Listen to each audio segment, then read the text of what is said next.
Well, good morning internet.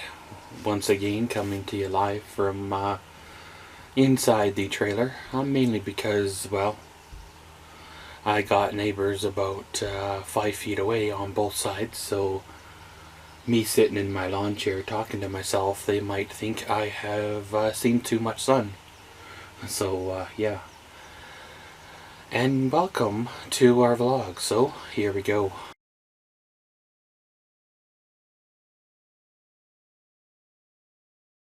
Well, currently just transferring footage over from the SD cards onto the computer. I had a little bit of a scare this morning.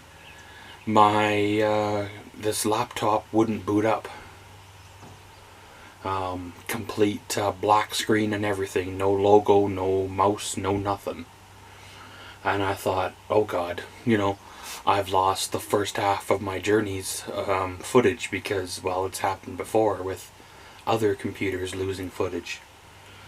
So after about an hour of messing around, I finally got it to boot up.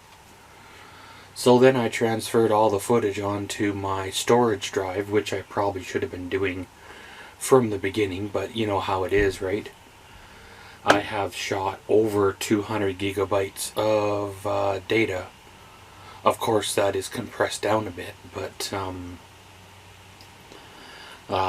it's going to be a challenge to sort all this out at the other end. But when it is done, it's going to be quite the video series when it's all sorted, edited, and pretty much ready for, if not uploaded. Well, today I've decided I'm going to pull out and keep going down my list to Lethbridge. Get there before nightfall, get a stall for 2 days or 2 nights, and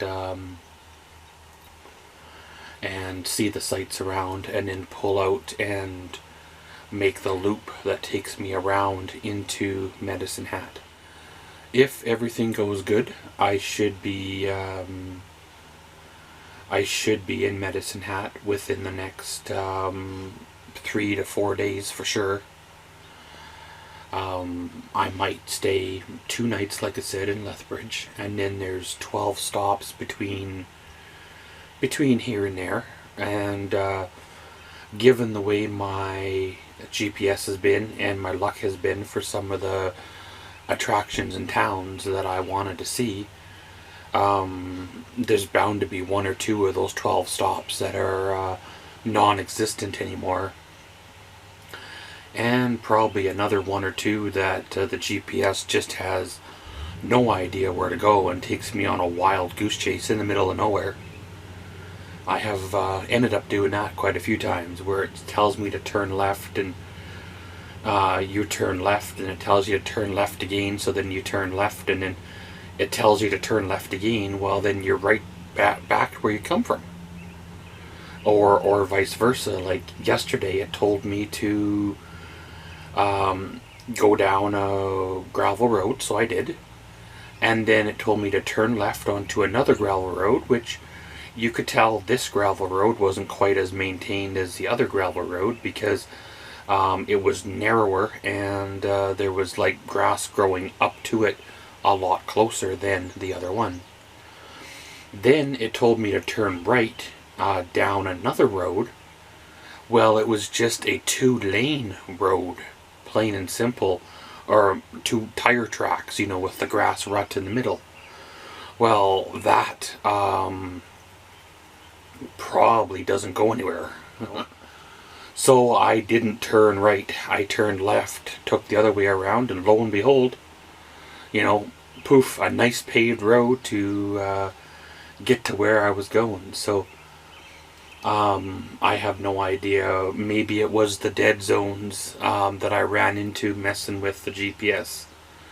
That's one of the biggest things I've found is when there's a dead zone, you have no cell phone GPS.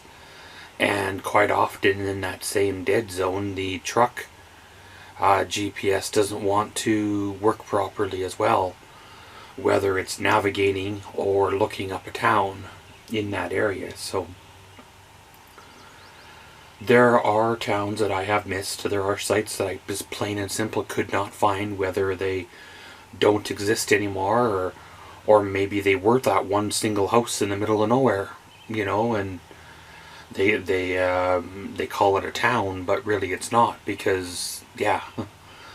So in the future, I'd like to revisit a few places like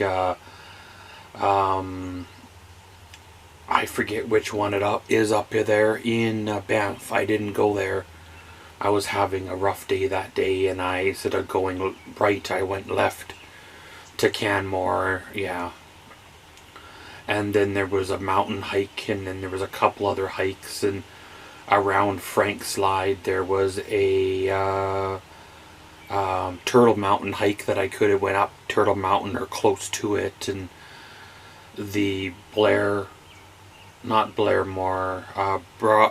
Bellevue, I think it is, mine tours, they were closed because too early in the season, I guess, or whatever the problem was. So and then there was a few other things. The aerodrome at Vulcan I could not find. I seen a plaque for a memorial, like a sign, 12 kilometers just right after Nanton. And I should have took it, because I bet you that's where it was. Down that road, 12 kilometers away, instead of like 60 kilometers in the middle of nowhere like the GPS told me it was. But pretty much, guys, we'll have to see how she goes for today. If I can get a refund on the other night, then we'll hit the road. If not, then I guess we're here for another night.